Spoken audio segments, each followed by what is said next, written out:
정이었습니다. KBS. KBS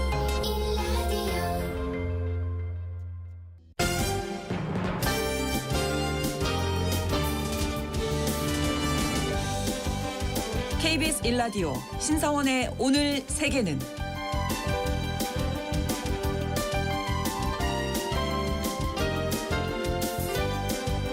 안녕하십니까. 아나운서 신성원입니다. 유라시아 대륙의 중심에 위치한 몽골은 한반도의 7배에 달하는 광활한 영토를 가지고 있지만 인구 밀도는 세계에서 가장 낮은 나라로 꼽힙니다. 그만큼 여유로운 자연 풍경을 찾아서 몽골로 떠나는 여행객들 늘고 있는데요.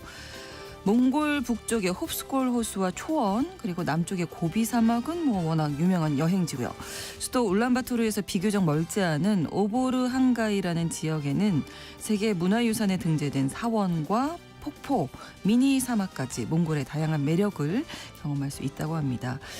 이 몽탄 신도시라고 부를 정도로 몽골은 우리에게는 참 익숙한 곳인데요. 잠시 후 글로벌 초대석 몽골의 색다른 매력을 찾아 떠나보겠습니다.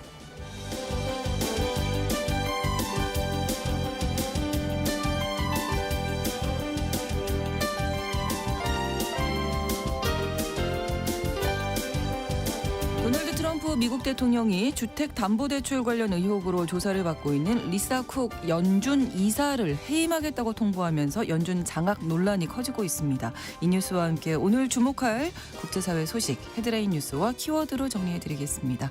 8월 27일 수요일 KBS 1라디오 신성원의 오늘 세계는 시작합니다.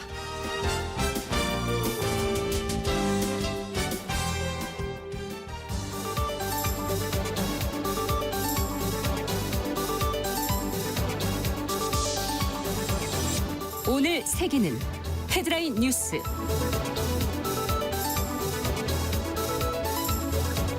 베네수엘라가 미국의 이지스함 파견에 맞서 군함을 전진 배치하겠다고 예고해 양국 간 군사적 긴장이 고조되고 있습니다.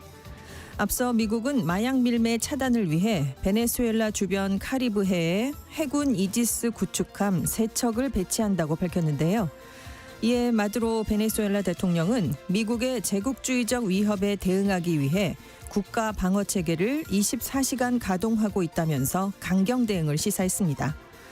베네수엘라 주재 한국 대사관은 교민들의 신변 안전을 당부하고 베네수엘라 방문을 자제해달라고 요청했습니다.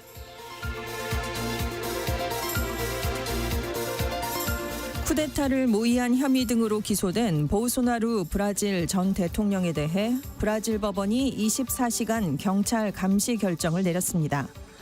법원은 보우소나루 전 대통령의 아들인 에두아르두가 미국에서 트럼프 행정부를 상대로 구명 운동을 펼치고 있어 피고인이 도주할 가능성이 있고 또 피고인이 9월부터 재판 출석을 위해 이동해야 하기 때문이라고 설명했는데요. 보우소나루 전 대통령은 2022년 대선에서 패한 이후 쿠데타를 모의하거나 선거 불복 폭동을 야기했다는 혐의 등으로 기소됐는데 현재 위치 추적 전자장치를 부착한 채 가택 연금돼 있습니다.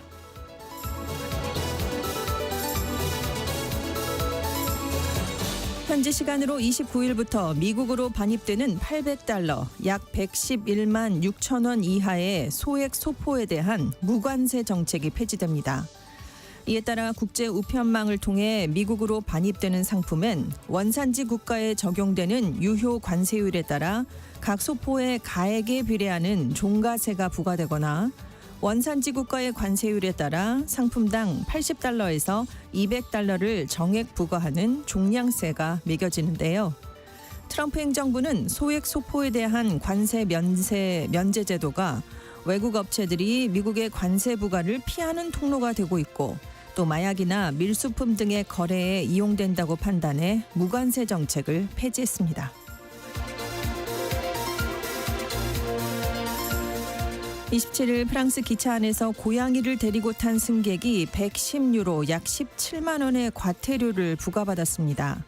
이 승객은 기차 안에서 반려묘가 시끄럽게 울었다는 이유로 과태료 처분을 받았다고 반발했는데요. 하지만 철도 공사 측은 고양이 울음소리 때문에 다른 승객들과 갈등을 빚어 빈자리로 옮겨달라고 요청했지만 이 승객이 거절해서 공공질서 교란 사유로 과태료를 부과했다고 밝혔습니다.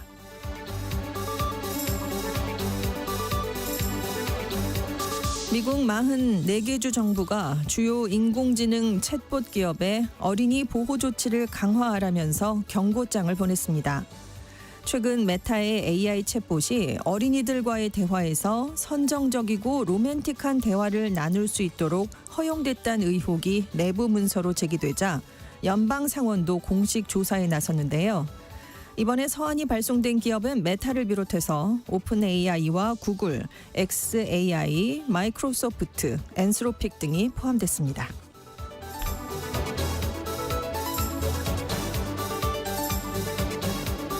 오늘의 헤드라인 뉴스 외신캐스터 전주현 씨가 전해주셨습니다.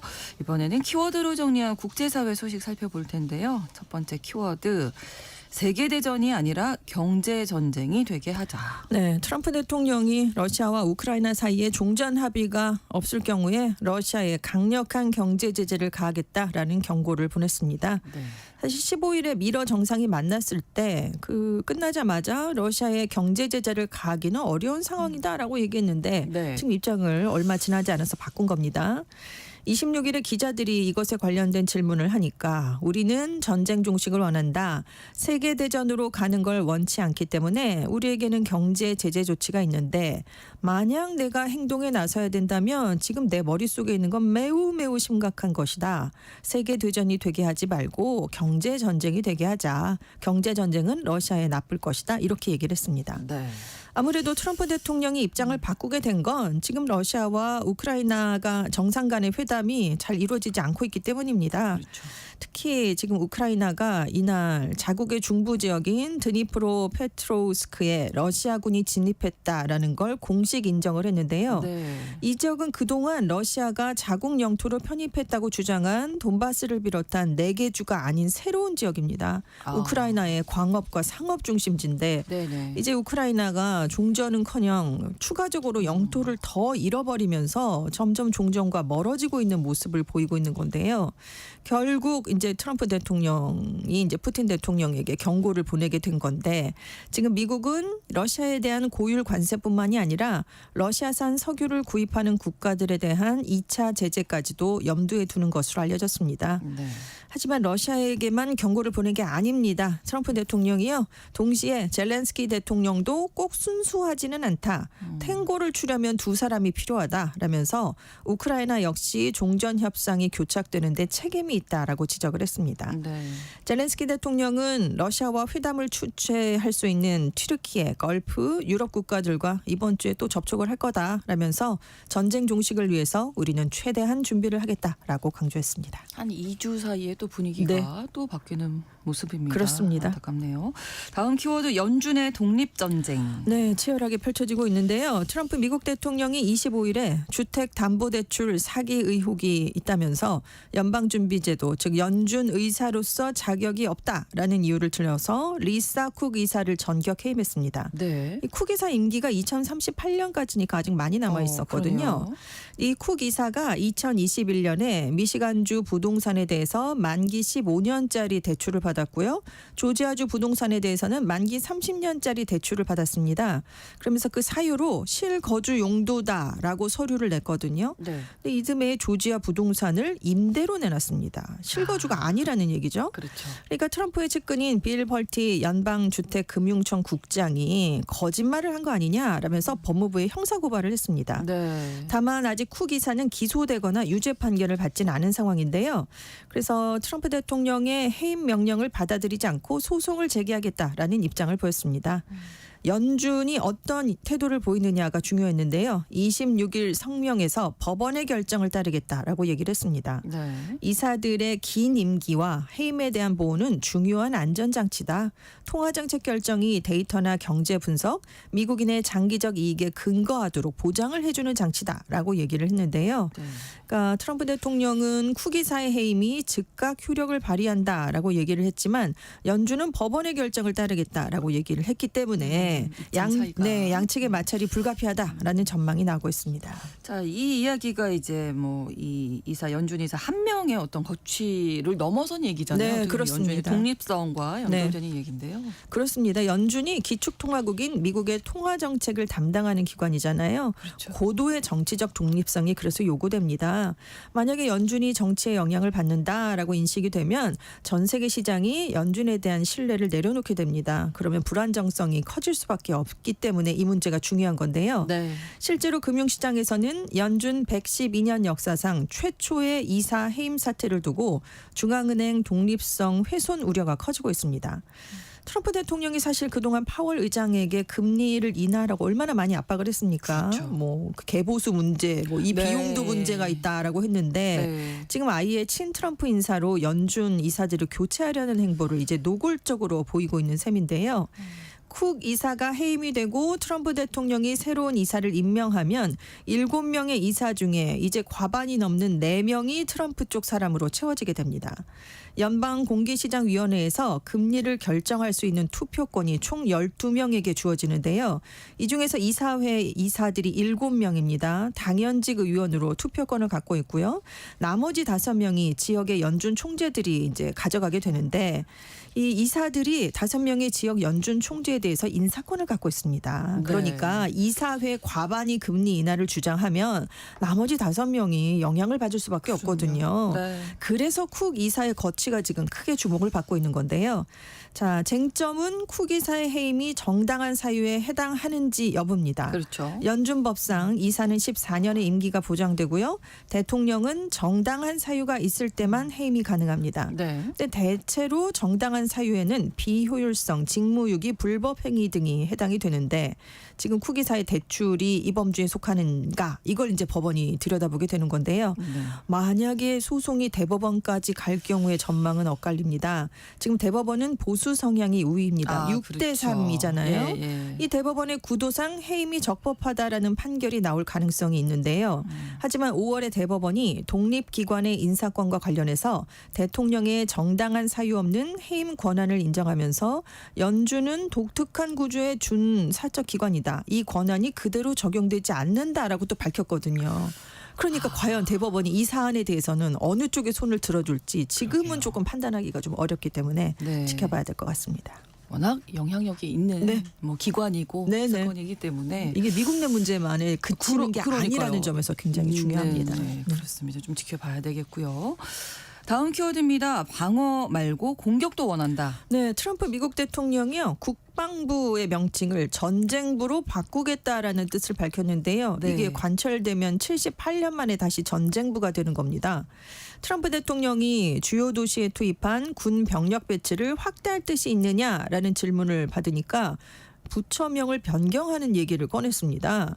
우리가 제1, 2차 세계대전에서 승리했을 때는 국방부 이름이 전쟁부였는데 그게 이 부처의 본질이었다. 나는 방어만 하고 싶지 않고 공격도 원한다. 미국은 전쟁부란 이름으로 찬란한 역사를 썼었다라는 주장을 폈습니다. 근데 이번에 처음 얘기한 게 아니고요. 재집권한 뒤에 줄곧 이 국방부라는 이름에 불만을 나타내 왔습니다. 6월에 나토 정상회의에 참석했을 때 헤그세스 미국 국방장관을 전쟁장관이라고 불렀거든요. 아, 네. 그래서 그때도 국방장관 사실 전쟁장관으로 불러야 되는데 정치적 올바른 문화 때문에 그러지 못하고 있다라는 주장을 편 적이 있습니다. 네. 근데 최근에 트럼프 대통령이 치안 유지를 이유로 속속 주 방위군을 여러 곳에 투입을 하고 있는데요. 네. 그리고 뭐 그린란드도 우리가 가져오고 싶다 뭐 이렇게 얘기를 하면서 네. 트럼프식 팽창주의를 보이고 있는데 이걸 부처 이름에도 반영하려 하는 게 아니냐 이런 해석이 있고요. 네. 다음 달에 미국이 중국 견제에 중심을 둔 새로운 국방 전략을 발표하게 됩니다. 이걸 앞두고 중국과의 군사 패권 경쟁도 마다하지 않겠다라는 뜻을 강조한 게 아니냐 이런 해석도 나오고 있습니다. 그렇다면 전쟁부란 이름은 언제 쓰이다가 그러니까요. 끝났나? 궁금은. 건국 초기인 1789년부터요. 트루먼 전 대통령 시절인 1947년까지 158년 동안 쓰였습니다. 네. 근데 트루먼 전 대통령이요. 1947년에 전쟁부를 육군과 공군으로 분리하고요. 독립적으로 운영되던 해군을 통합하면서 새로 구성된 내각 기관에 국방부란 이름을 붙였습니다.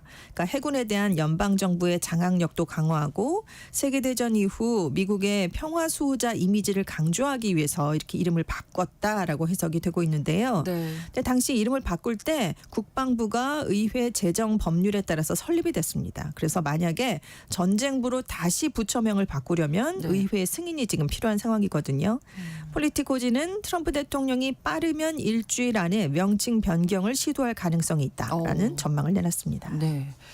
자, 다음 키워드 의회를 해산하라. 네, 인도네시아에서 25일에 국회의원들의 과도한 급여와 수당 인상에 반발하는 대규모 시위가 벌어졌습니다.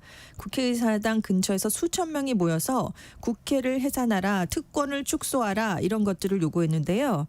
이번 시위는 정부가 작년 9월부터 하원 의원 580명에게 각각 월 5천만 루피아 약 430만 원의 주택 수당을 지급했다라는 사실이 최근에 언론 보도로 알려지면서 시작이 됐습니다. 네. 주택 수당만 준 게 아니라요. 의원들에게 그동안 식료품과 연료 수당도 줬는데 이걸 각각 200만 루피아 한 17만 원 정도 더 올려줬습니다. 그래서 네. 이제 문제가 되고 있는 건데요. 인도네시아의 국회의원들이 이미 기본으로 1억 루피아 약 856만 원을 매달 급여로 받고 있다고 합니다. 여기에 출석 같은 기타 수당까지 더하면 월 급여가 최대 2억 3천만 루피아 우리 돈으로 약 1,964만 원까지 높아지는데요. 그렇군요. 근데 여기 지금 100만 원 이상씩의 네. 특혜를 더 준다니까 지금 문제가 되고 있는 겁니다.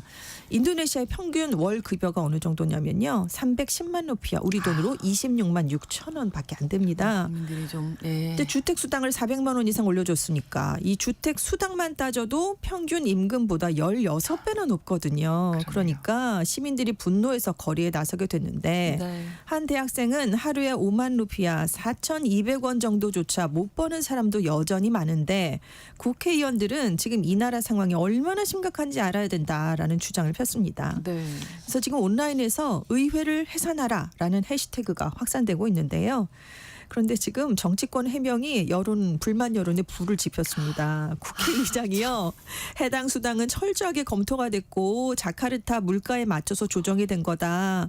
야당도 자카르타 상황과 물가에 맞춰서 잘 계산됐다. 이렇게 얘기를 했거든요. 그러니까 국민들은 더 분노를 할 수밖에 없는데 예. 여기다가 정부는 재정이 어렵다면서 긴축 기조를 보였습니다. 그래서 주요 인프라 예산, 교육 예산 이걸 다 줄였거든요. 네, 네. 근데 지금 의원들의 수당은 늘린 거니까 정치인 수당을 줄 게 아니라 교사들의 급여를 인상해라 이런 얘기가 지금 나오고 있는 건데요. 네.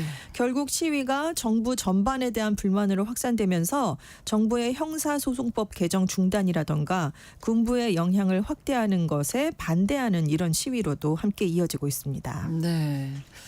자, 무더위가 수그러들지 않고 있는데 네. 기상특보가 들어와서 네. 한 가지 전해드리고 계속 이어가겠습니다.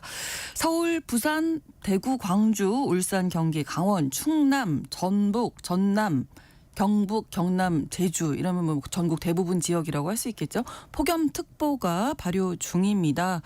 그래서 기상 상황 수시로 좀 확인을 하시고 무더운 시간대에는 야외 작업이나 활동 좀 자제하셔야겠어요.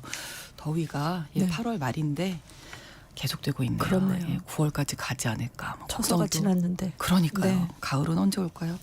자, 다음 키워드입니다. 체게바라 티셔츠의 보수 버전. 네, 보수 성향을 가진 미국의 Z세대 사이에서요. 1984년 로널드 레이건 대통령과 조지 H.W. 부시 부통령이 압승한 대선을 뜻하는 레이건 부시 84 로고가 박힌 티셔츠가 인기를 얻고 있습니다. 네. 이게 지금 레이건 대통령 재단 홈페이지 등에서 굉장히 잘 팔려나가고 있다고 하는데요. 네.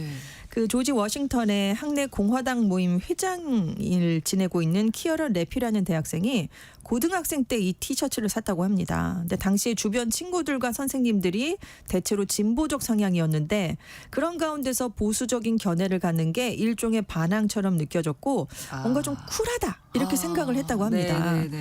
근데 지금 84년 대선이 참 중요한 게요. 재선에 도전했던 공화당 레이건 대통령과 부시 부통령이 그야말로 민주당의 압승을 거둔 선거였습니다. 어마어마하게 격차로 이겼거든요. 네. 그래서 부시 부통령이 88년 대선에서 또 그 대통령으로 당선되는 발판이 되기도 했고요. 그렇죠. 보수 성향의 라이프 스타일과 브랜드 플랫폼 더 컨서버티어의 편집장인 캐롤라인 다우니가 레이건이 여전히 좀 힙한 느낌이다 이런 얘기를 했습니다. 네네. 그래서 지금 보수 운동은 그때랑 좀 달라지긴 했다. 레이건식 보수주의가 더 이상 유행하고 있는 건 아닌데 그래도 모두 레이건 시대를 따뜻하게 회상하고 있다. 굉장히 미국이 잘 나가던 시절이었거든요. 그렇죠. 그때를 그리워하는 네, 거죠. 그렇습니다. 그래서 지금 보수 가치에 대한 자부심을 드러내고 진보 이미지가 주류를 이루는 문화에 맞서는 방식이다라고 젊은 층이 생각을 한다는 건데 네. 하지만 이 젊은 층이 보수적이 되긴 했지만 빨간색 마가 모자를 쓰는 건 아닙니다. 왜냐하면 진보파를 너무 자극한다라고 생각을 한다는 거예요. 너무 네. 대립적인 표현법이고 그래서 우리는 비교적 온건하게 정치적 성향을 드러내기 때문에 레이건 부시 티셔츠를 입는다라는 설명인데요. 네. 이게 워싱턴 포스트가 한때 어디에서나 볼 수 있었던 체 게바라 티셔츠의 보수 버전으로 이해하면 된다 이렇게 설명을 했습니다. 그렇군요.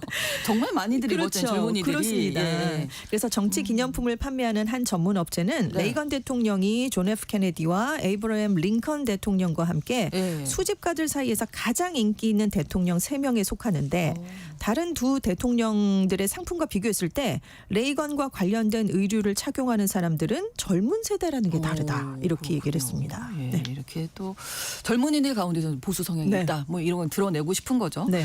다음 키워드 차별이냐 역차별이냐 그것이 문제로다. 미국의 대표적인 저가 항공사 중에 하나인 사우스웨스트 항공이요. 네. 앞으로 체격이 큰 플러스 사이즈 승객에게 추가 좌석 선 결제를 의무화하겠다고 밝혔습니다. 그러니까 승객의 체격이 옆 좌석을 침범할 정도라고 판단이 된다면 네. 추가 좌석을 반드시 사전에 구매하게 하겠다라는 정책인데요. 네. 좌석의 경계 기준은 8거리입니다. 8거리를 넘어가면 이제 추가 좌석을 사라는 얘기고 예. 내년 1월 27일부터 시행한다고 합니다. 당장이네요. 네, 거의. 그렇습니다. 예. 탑승 당일에 추가 좌석을 구매하지 않았다면 공항에서 추가 결제가 필요합니다. 그런데 이때 만석이 됐다면 인접 좌석에 있는 다음 항공편으로 다시 예약을 해야 되는 그게 좀 불편함이 달라지는데요. 있겠네요. 네. 환불 규칙도 강화됐습니다. 출발할 때 빈 좌석이 한 석 이상이어야 되고 두 좌석을 같은 운임 등급으로 구매를 했어야 되고요. 여행을 한 뒤 90일 내로 환불을 요청해야 되는데 세 조건을 다 만족시키지 못하면 환불이 안 됩니다. 그러니까 환불도 거의 안 된다라고 생각을 하시면 그러네요. 됩니다. 네네. 근데 지금까지는 어땠느냐? 그 비만 승객에게는 공항 카운터에서 빈 좌석을 무료로 제공했습니다. 예. 승객이 좌석을 추가로 샀더라도 만석이 아니었다면 그냥 쉽게 환불을 해줬거든요. 그래서 좀 플러스 사이즈 승객들이 많이 선호하는 항공편이었는데요. 아, 그렇군요. 근데 수익이 많이 악화되면서 지금 대형 항공사들과 비슷한 수익 모델을 도입하는데 그런데 이제 당연히 인권단체와 비만 승객들은 반발을 하고 있죠. 그렇죠. 네네. 근데 일반 승객들은 나도 그동안 돈 냈는데 절반 좌석 절반을 침해당했다. 이건 불공평한 게 아니냐. 크기 초과 수화물에 추가 요금을 내는 것과 같은 이치다. 라면서 반발을 하고 있기 때문에 또 역차별이라고 차별과 역차별의 대립이 어려운 계속되고 문제네요. 있습니다. 네. 헤드라인 뉴스와 키워드 외신캐스터 전주현 씨와 함께했습니다. 고맙습니다. 네, 감사합니다. 신성원의 오늘 세계는 1부 마무리하고요. 11시 30분부터 일부 지역에서는 해당 지역 방송 보내드립니다. 마틴 게릭스의 서머데이즈 함께 듣겠습니다.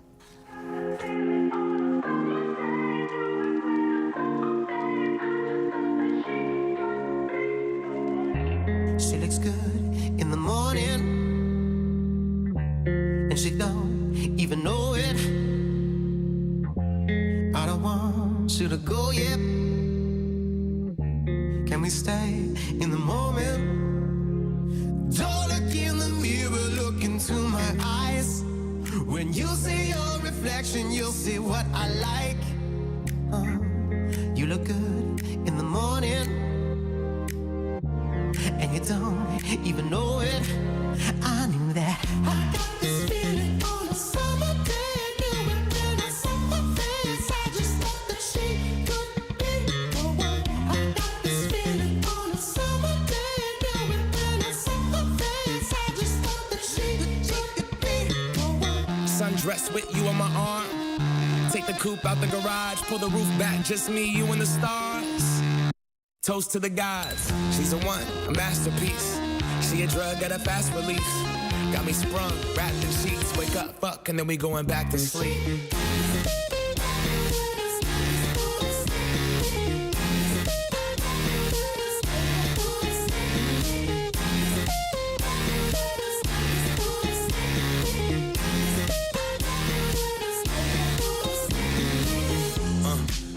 on an island with the ocean color stuck in your iris. We comfortable in silence, but I prefer it when we wildin'. Sundress, nothing underneath as we undress. You could look in my eyes, see I'm some mess. Couple of broken people trying to complete each other under one breath. Don't look in the mirror, look into my eyes. When you see your reflection, you'll see what I like. You look good in the morning. 지금 시각은 11시 30분입니다. KBS Ladies and gentlemen. 국제사회의 다양한 뉴스를 한눈에 KBS 1라디오 신성원의 오늘 세계는 세계를 바로 보는 최소한의 투자입니다.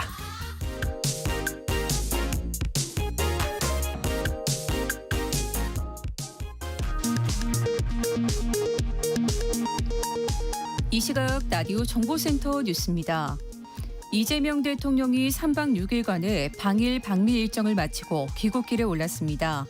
이 대통령은 방미 마지막 날 한미 조선 협력의 상징인 필라델피아의 필리 조선소를 방문해 한국이 미국 조선업 부활에 기여할 것이라고 밝혔습니다.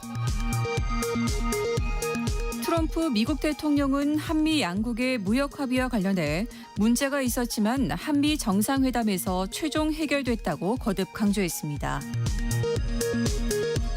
윤석열 정부 국정 2인자 한독수 전 국무총리에 대한 구속영장 심사가 오늘 열립니다. 비상계엄 선포 방조 혐의인데 심사 결과는 이르면 오늘 밤 나옵니다. 국민의힘 권성동 의원이 정치자금법 위반 혐의를 받는 피의자 신분으로 김건희 특검팀에 출석했습니다. 권 의원은 결백을 주장하며 있는 그대로 소명하고 당당함을 입증하겠다고 말했습니다. 2023년 7월 14명이 숨진 충북 오송 지하차도 참사에 대한 국정조사 계획서가 여야 합의로 국회 상임위를 통과했습니다. 국정조사 계획서는 오늘 오후 국회 본회의에서 통과될 전망입니다. 국민의힘 장동혁 신임 당대표는 국립현충원 참배로 공식 일정을 시작하고 결단이 필요한 시점이라면 결단을 할 것이라고 밝혔습니다.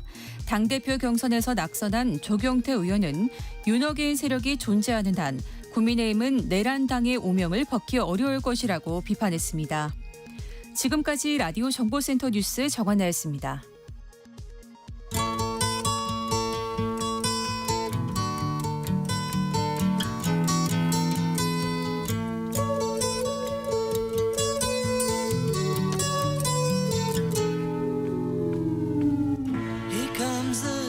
한국에 살고 있는 글로벌 이웃과 함께 지구촌에 대한 이해를 쌓아가는 시간 글로벌 초대석입니다. 오늘은 몽골에서 오신 모노미 씨와 함께하겠습니다. 어서 오세요.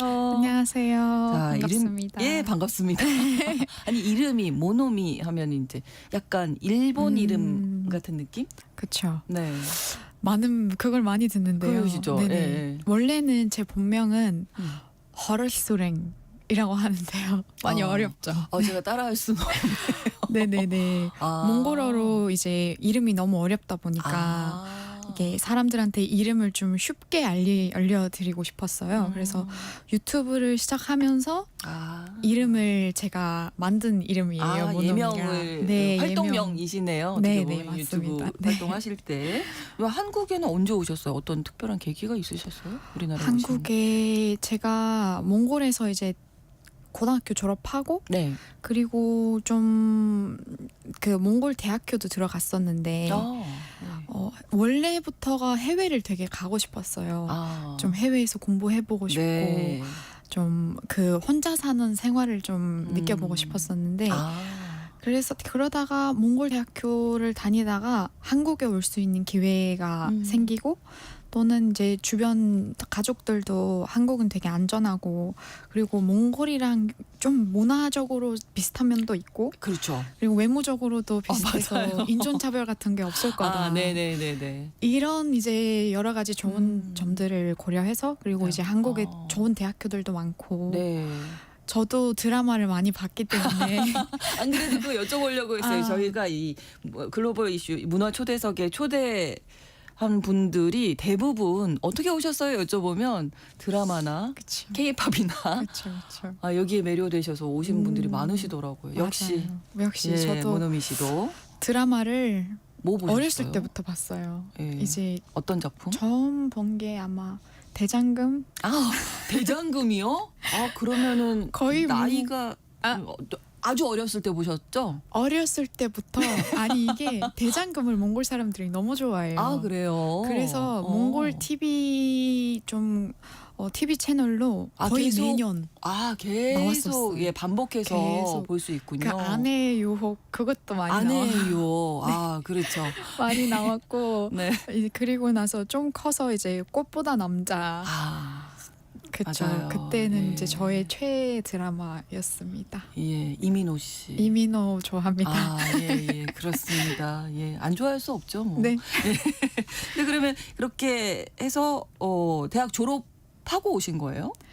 졸업하진 않았고 하기 전에 딱 반학기만 한 아. 학기만 다녔어요. 몽골 대학교에서 네네. 한 학기 다니고 그리고 한국으로 오셨군요. 한국으로 왔습니다.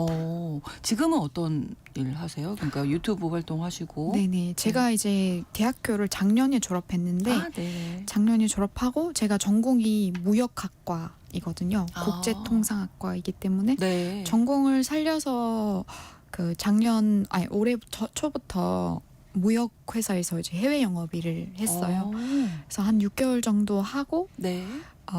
그 회사랑 잘 안 맞는 이유가 있어가지고 그만두고 이제 또 다른 일을 다음 주부터 출근합니다. 이직을 하시는데 바로 다음 주부터. 네네네. 예. 그리고 이제 유튜브에서 아마 한국 이야기도 많이 해주시고 네. 몽골에 대한 이야기도. 네네. 유튜브는 네. 작년 말쯤에 시작했는데 네. 네 유튜브를 이제 꾸준히 하겠다 했는데 또 취업을 하니까 바쁘시잖아요. 엄청 바빠지고 예. 정신도 없고 네, 잘 네. 못했어요. 그래서 이제 좀 더 꾸준히 잘 해보려고 합니다. 네.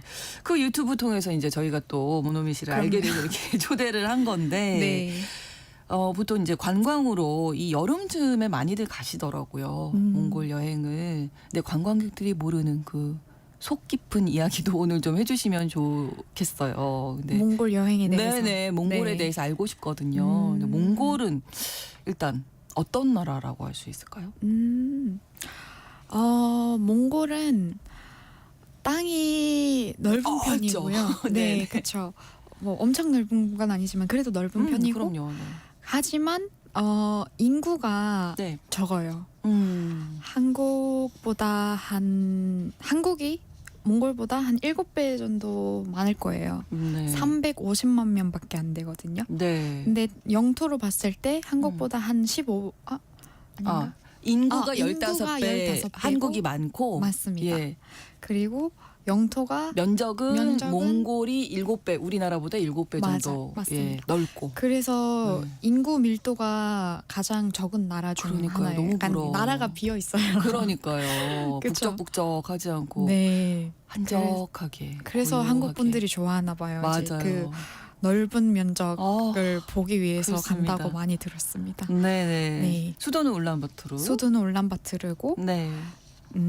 수도 이제 한국 분들 잘 모르시는 분들도 있을 수 있으니까 몽골 하면 한국 방송에는 그 말 타고 다니고 유목민 생활만 나오잖아요. 맞아요. 거의. 유목민, 초원. 초원 말. 그렇죠. 시력 좋은 사람들 이렇게 나오는데 시력이 4.5다 뭐 이런 얘기 저희 그냥 어렸을 때 많이 했거든요. 그렇죠. 저도 그런 질문을 많이 네네. 받거든요.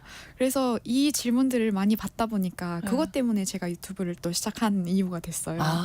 이런 좀 사람들이 잘 모르는 몽골을 알려드리고자 그러니까요. 유튜브를 시작했는데, 네, 몽골은 울란바토르가 수도고 이제 도시와 현대화된 삶과 또는 이 유목 생활이 같이 둘 다 있어요. 네. 그래서 네. 반반 한 50% 정도 몽골 인구의 반 정도가 도시에 살고 네. 나머지는 이제 유목 생활을 그대로 이어나가고 전통적인 생활 방식대로. 생활 방식대로 아. 그런 느낌이라고 보시면 됩니다. 네네. 그러니까 너무 어떤 이미지로 딱 붙여서 몽골에 대해서 생각하지 않으시도록 좀 도와주시는 네네네. 예, 그런 좀 역할을 모르는 것들을 좀 알려드리는 맞습니다. 역할을 예. 하려고 노력하고 있습니다. 네네. 그럼 고향 얘기부터 해볼까요? 고향 어디세요? 아. 울란바토르. 저는 울란바토르 아니고요. 네. 울란바토르 근처에 있는 아. 다른 작은 도시인데요. 네네. 차로 한 6시간 정도 갑니다. 울란바토르에서. 네네네. 아, 예. 6시간이면 몽골에선 사실 가까운 거리거든요. 저희는 멀다고 생각했는데 아 그쵸. 그렇군요. 가까운 거리고요. 아, 그리고 몽골이 이제 땅이 넓다 보니까 예. 사막도 있고 뭐 이제 그렇죠. 산도 있고 하잖아요. 네네. 몽골을 이제 반으로 나눠 보면 네. 위쪽이 산 그리고 뭐 호수, 예쁜 강, 폭포 이런 것들이 많고 아래쪽으로 내려가면 사막이에요. 그래서 사막이 사막이에요. 굉장히 넓고 아. 저도 사실 그 큰 사막은 안 가봤어요. 예. 너무 멀고 고비사막. 고비사막. 예. 그리고 제가 태어난 곳은 그 산 쪽이에요. 아, 네네. 그래서 거기는 뭐 자랑하자면 예쁜 폭포 있고 오. 그게 그 유네스코 세계 문화 유산. 유산으로 네. 등재됐거든요. 아. 그래서 굉장히 예쁘고 또는 산에 올라가서 뭐 딸기나 과일 주워 먹을 수 있고 말도 탈 수 있고 아. 물놀이도 할 수 있고 좋네요. 네, 좀 힐링을 제대로 할 수 있는 곳입니다. 예, 여기 미니 사막도 있다면서요? 미니 사막은 뭐예요? 아, 네네네. 그 고비 사막은 멀어요. 네, 그래서 그렇죠. 가려면 진짜 몇 시간, 하루 종일 차를 타고 가야 되는 거기 때문에 네. 거기 가는 게 힘들다 하시는 분들은 그 네. 미니 사막을 가거든요. 그래서 미니 사막은 울란바토르에서 한 4시간 정도 거리에 있어요. 네. 그거를 지나가면 제 고향이에요. 그래서 제가 고향 가는 길에 미니 사막이 보이거든요. 네, 그래서 사막을 조금 느낄 체험은 수 있어요. 해보실 네. 수 있는. 네네네. 약간 네. 사막에서 찍은 것처럼 사진 찍을 수 있고 오. 사막이 이런 느낌이구나를 네. 느낄 수 있는 약간 좀 더 작은 사막인 거죠. 예, 좀 효율적으로 여행하실 효율적으로 분들은. 그러면 네네. 네네네. 그리고 에르덴조 사원이 있네요. 아, 네, 이것도 네네. 좀 유명한 곳이죠. 네. 이제 제가 태어난 곳은 오보르한가이라는 도시 네네. 지역인데요. 네. 거기 안에도 작은 도시가 소도시가 여러 개가 있어요. 근데 그 중에 할허링이라는 곳이 있는데 네. 거기 안에 거기가 그 예전에 그 칭기스칸 때부터 거기 그때부터가 수도가 그 근처였던 거예요. 그래서 거기에 이제 불교 사원이라든지 네. 좀 박물관이라든지 이런 것들이 많아요. 되게 예쁜 옛날 방식 그대로 돼 있는. 네. 그래서 에르든조 사원이라는 곳이 네. 그 불교가 몽골에 들어올 때 그 처음 지어진 불교 사원이거든요. 아, 역사적인 곳이네요. 역사적인 곳이고 네. 굉장히 아름답고 크고 네. 넓고 그 흰색 불탑이 있어요. 그 네. 근처에 그게 108개가 이렇게 둘러싸여 있거든요. 그래서 몽골 사람들이 거기 가서 소원 빌고 예. 사진도 찍고 이렇게 좀 마음이 깨끗해진다라는 느낌을 받을 수 있는 그런 네. 곳이에요. 그래서 저는 이제 한국 분들이 오면은 그런 데를 한번 꼭 가보셨으면 좋겠어요. 그러니까요. 좀 다른 느낌일 거예요. 한국 없죠. 사원. 네네네네. 우리나라에는. 예. 많이 다르고. 108개 탑이 무슨 성벽처럼 이렇게 네, 쭉 쭉 쭈루룩 큰 탑들이 둘러싸여 이렇게 있군요. 둘러싸여 있고 오. 거기서 이제 옛날에는 되게 활동을 많이 하고 이러는 곳이지만 네. 이제는 그냥 여행객들이 많이 가는 곳. 네. 유네스코 세계 문화유산이 맞습니다. 지정이 된 거고요. 네네네. 이 폭포가 있네요. 또 오르혼 폭포. 폭포도 있고, 예. 네네. 그 지역 쪽으로 가시면 되게 볼 것들이 많거든요. 네. 그래서 너무 좋을 거예요. 네. 부럽네요. 그런 곳에서 잘하셨다고 하니까. 네네. 예. 사실 저도 거기 가려면 몇 시간씩은 가야 되긴 해요. 네네네. 근데 이제 워낙 저는- 땅덩어리가 넓다 보니. 네네. 예. 저는 그 도시 쪽에 있고 이제 그 거기에서 근처에 또 가시는 네네 거죠. 예. 친척들이 많아서 아. 그래서 그 친척 집에 놀러 가면서 여름에 한 번씩 1년에 한 번씩 이제 네네. 가족 여행을 가면서 그런 데들 한번 쫙 가고 일주일 2주일 있다가 집에 돌아가요. 그렇군요. 네. 여기는 꼭 가봐라. 몽골 가면. 여기 꼭 빠지지 가야 되는 곳은 아니 그 추천해 줄 수 있는 네. 곳.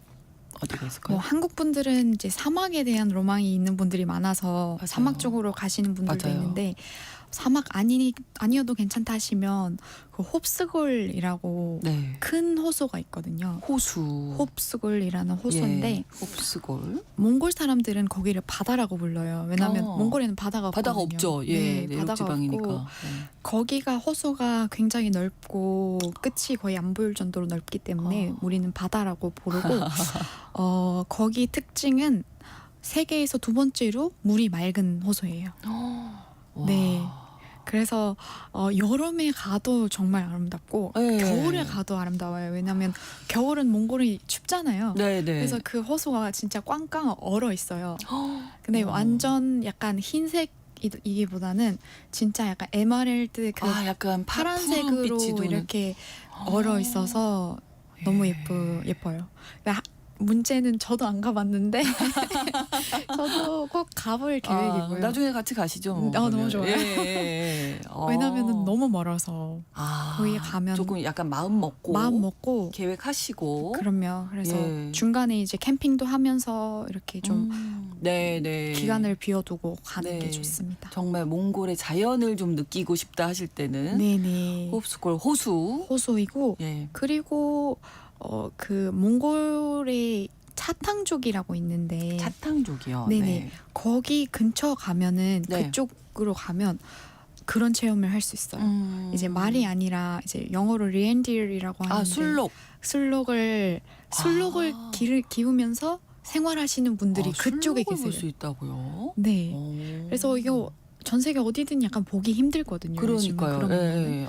그래서 저도 그쪽 문화는 잘 모르지만 왜냐면 예. 몽골도 이렇게 따로따로 이게 또 다 다르죠. 예, 다르다 지역별로 보니까 예, 문화가. 저는 이제 말은 많이 타봤지만 네. 술록을 술록은 한번. 안 타봤는데 예. 저도 그래서 거기 너무 매력적이라고 생각합니다. 네, 그래서 계획 세우십시다. 네, 오늘 너무- 같이 가십시다. 네네네네. 그럼 몽골 여행 갈 때 팁이라고 이런 건 좀 알아두시면 좋겠다는 한국 분들이 많이 가시거든요 최근에. 그렇죠. 네. 그리고 몽골이 여행 가기 가장 좋은 시기는 네. 여름인데요. 그렇게 들었어요. 네. 7월에서 한 9월. 맞습니다. 네. 7월이 가장 몽골 사람들도 여행 많이 가는 시즌이에요. 그래요. 왜냐면 7월에 그 축제가 열려요. 네. 몽골 전통 축제 나담이라는 축제가 있는데 네. 이 나담은 진짜 정말 칭기스칸 때부터 쭉 우리가 이제 이어온 축제이고 네. 거기서 경기 말타기 씨름 또는 활쏘기 이런 정통적인 경기들을 많이 하고 네. 몽골 사람들이 다 그 전통복을 입어서 이틀 동안 거기 가서 이제 놀아요. 오. 즐기고 보고 네. 경기 씨름도 보고 이렇게 하고 뭐 전통 음식들도 많이 먹고 그리고 딱 그 시기에 거기가 7월 10일, 11일에 그렇게 하거든요. 네네. 보통. 그래서 딱 거기를 껴서 그 시간을 껴서 보통 휴가를 다 줘요 회사에서. 그래서 몽골 사람들이 다 휴가를 그때 나오기 휴가를 때문에 떠났겠군요. 몽골 휴가를 분들이. 다 떠나요. 그래서 네. 원래는 울란바토르 도시가 네. 되게 복잡하고 네. 사람 많고 또 교통 체증이 엄청 심하거든요. 근데 그 시기에 도시가 비어 있어요. 그래요? 네. 그러면 다 시골. 좀 이쪽으로 7월 한 10일쯤에 네. 울란바토르 가시면 울란바토르 좀 그쵸. 다른 울란바토르를 보실 수 있는 맞아요. 좀 네네네네. 한적한 울란바토르 네네네. 도시를 그럼요. 또 만나실 수 있지만 이 축제도 가보고 싶네요. 그렇죠. 궁금해요. 이거는 전통 축제고요. 네. 그리고 딱 이 축제가 열리기 전에 요즘 어린 친구들, 약간 젊은 사람들도 그렇고 네. 아니면 그 음악을 좋아하는 사람들이 즐기는 그런 축제가 또 있어요. 그 축제는 네. 플레이타임이라고 네. 음악을 좋아하시는 분들은 몽골 가실 때 거기를 꼭 가보셨으면 좋겠어요. 4일 동안 열리고요. 네. 그 초원에서 열리는 대축제 락 페스티벌 느낌으로 하는 축제입니다. 그래서 요즘은 한국 밴드들도 많이 가고 전 네. 세계적인 밴드들 많이 오고 네. 그래서 거기 가면 음악 듣는 것뿐만이 아니라 여러 가지 활동을 할 수 있어서 네. 되게 재미있는 축제입니다. 그래서 초원에서 저도 자유롭게 음악과 4일 동안 함께하면 얼마나 네, 좋을까요? 네, 약간 미국 거첼라라는 아, 축제 코첼라, 있잖아요. 예. 그런 느낌이라고 생각하시면 돼요. 아, 네. 그렇군요. 그리고 이 축제들을 껴서 가면 좋고요. 네. 아, 그리고 몽골이 이제 아무리 여름이지만 네. 한국이랑 날씨가 많이 달라요. 다르죠. 네. 예. 그리고 낮에는 더워요. 네. 해가 뜨고 있기 때문에. 근데 습하진 않고 건조한 편. 건조하게. 아, 네. 그죠? 그러면 괜찮겠네요. 네. 하지만 저녁에 밤에는 추워요? 이제 네, 추울 수 있어요. 아, 그래요? 저도 이번에 그 플레이타임 축제를 갔거든요. 아, 네네. 근데 밤에 너무 추워가지고 아우터를 꼭 챙겨 가셔야 돼요. 아. 그래서 한국 분들이 이제 여름이니까 생각하고 그럼요. 그냥 반팔만 챙겨가서 예. 가시면 안 되고 아. 좀 따뜻한 옷 이런 거 필요하다. 챙겨서 가셔야 됩니다. 그러니까 몽골은 열대야는 없겠네요. 어떤 거요? 열대야. 아, 모르시는군요. 밤에 너무 더워서 예, 밤에도 에어컨을 켜고 맞습니다. 모르시는 게 당연합니다. 네. 열대 없는 곳에서 오셨으니까. 네, 예. 에어컨을 거의 안 써요. 에어컨 안 써요. 네. 차에도 에어컨 없어요, 그러면? 차에는 있지만 집에서는 에어컨을 거의 안 써요. 왜냐면 집에서 햇빛이 집으로 들어오지 않는 이상 그렇게 안 덥거든요. 아, 네. 그렇군요. 해가 쨍쨍할 때 덥지. 약간 그런 말이 있더라고요. 몽골에서는 네. 여름에 타 죽는다 이런 말을 하는데 한국에서는 약간 쪄 죽는다 그런 너무 느낌입니다. 습기가 많으니까. 습기가 아, 많으니까. 그렇죠. 그런 차이가 있죠. 네네. 아, 여름에 몽골을 꼭 여행을 가봐야겠습니다. 네. 자, 그리고 몽골 뭐 여행에 대한 얘기도 많이 하지만 요즘에 몽골의 한국화, 몽탄 신도시 뭐 이런 얘기 들어보셨어요? 네, 들어봤어요. 네. 몬탕 신도시. 특히 한국에서 한국 사람들이 많이 쓰는 말인데요. 네. 몽골 가면은 이 편의점, 한국의 CU, GS를 네. 흔하게 좀 많이 보실 수 많이 있을 있군요, 거예요. 편의점이. 요즘 예. 많이 생겼어요. 네. 그리고 또 몽탕 신도시 하는 것 이유가 네. 그 아파트가 한국처럼 아. 이제 요즘은 한국식으로 아파트가 지어요. 그래서 네. 원래는 러시아식으로 다 건물들이 그렇게 돼 있었는데 네. 요즘은 더 한국식이 되더라고요. 도로도 한국이랑 뭔가 비슷한 느낌이고 네. 그리고 CU 편의점 GS 많다 보니까 네, 네. 진짜 한국 느낌 많이 나긴 합니다. 네, 우리식의 아파트가 또 많으니까 그런 이름을 네네네네. 붙게 됐고 이 생활하시면서 한국과 몽골이 제가 처음 뵀을 때 정말 외모가 이렇게 이질감이 없을 수가. 네, 우리가 뭐 같은 아시아 지역에도 저분은 딱 보면 일본 분 같다 좀 이런 느낌이 외국인이다. 예, 중국 분 같다 뭐 이런 느낌이 있는데 몽골 분들은 정말 그냥 한국 사람 같다 그런 얘기도 많이 들으셨죠. 많이 들어요. 그러니까 비슷한 점도 있고 좀 다른 점도 있고 그런 것 네네네네. 같아요. 특히 생김새가 네. 많이 비슷한 것 같아요. 제가 봤을 때도. 약간 제 동생도 닮으신 것 같고. 네, 네네네. 그러니까 그런 얼굴형 정도로. 비슷하신 네, 그러니까 약간 느낌이, 느낌이 우리가 그쵸? 예 맞습니다. 네네. 그래서 진짜 비슷한 것 같아요. 근데 이제 구별할 수 있는 점은 이제 네. 머리 스타일이나 좀 화장하는 방법이라든지 예. 옷 스타일 예, 이런 그건 뭐 것들- 생활하면서 또 달라질 수 있는 거니까. 네네. 예, 예. 저도 한국 분들이랑 몽골 가면 와 진짜 비슷하게 생겼다 이런 말들을 많이 하시더라고요. 예, 그러시군요. 네. 문화적으로는 어떠세요? 뭐 다른 점이 있을까요? 문화적으로는 예. 다른 점 비슷한 점? 비슷한 점이라고 하면 몽골에도 존댓말 이런 문화가 있어요. 약간 좀 예. 어른들한테 예. 이름으로 외국인 그냥 이름으로 부르는 그렇죠. 경우가 많잖아요. 네. 몽골은 그러면 안 되고 그러면 예의가 없는 거고 사가지가 없는 그런 느낌을 받을 수 있기 때문에 예. 약간 한국에서는 이제 뭐 좀 예의를 친하면 잘. 오빠 언니라고 부르는 것처럼 몽골에도 네. 오빠 그런 호칭이 있고 그래요. 아하 네. 그게 오빠예요. 오빠고 제가 약간 언니라고 부르면 이제 이체 이렇게 이체? 네네 이렇게 불러야 된다든지 이런 문화가 좀 비슷한 것 같고 네네. 몽골 문화 중 좀 다른 문화라고 하면 이게 좀 특이할 수 있는데요. 네. 몽골에서는 누군가의 발을 우연히 밟으면 네. 사과를 그냥 죄송합니다. 죄송합니다가 아니라 네. 꼭 악수를 해야 되거든요. 악수를 갑자기요? 네네.